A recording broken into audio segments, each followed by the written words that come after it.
very first thing you want to do is you want to moisturize your hands. I use a nonstick spray, but you can use whatever oil you have available.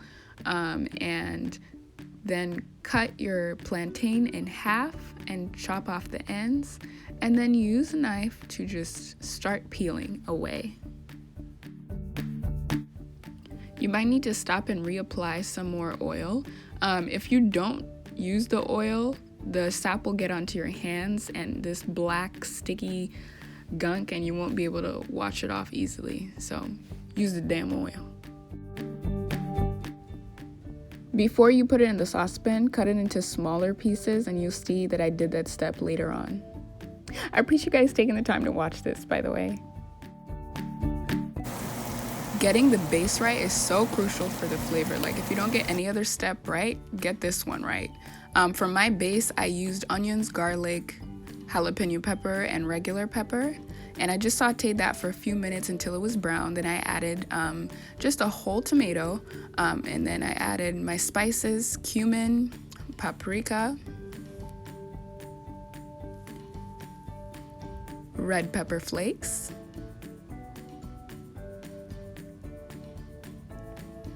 chili powder. I like it spicy, but you can add whatever spices you feel led to. Curry powder from the motherland, from Uganda. And lastly, and most importantly, some salt. Whatever salt you have available. I used Himalayan salt.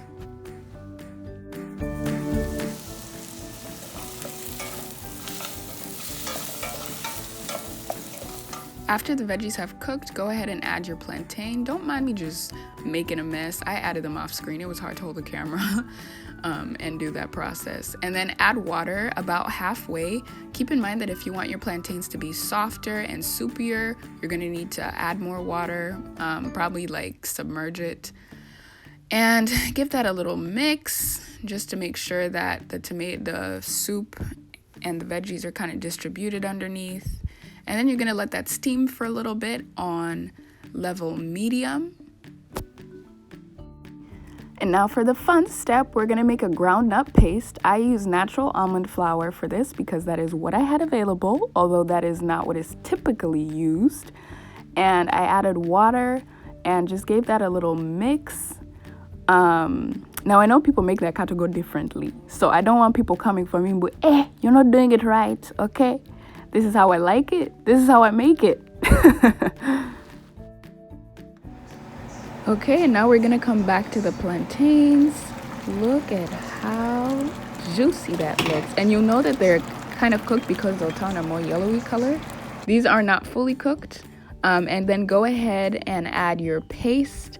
Keep in mind that this process will make your Katogo really thick. So if you don't want that, you can make your paste more watery. You can also add something else like beans, or don't add the groundnut sauce. I've also seen people use cassava instead of plantain. So honestly, add whatever you want to your heart's content. Also, plantains are very nutritious and contain fiber, potassium, and vitamin A and C, I believe. They're also very versatile, so you can cook them with anything and have them for breakfast, lunch, or dinner.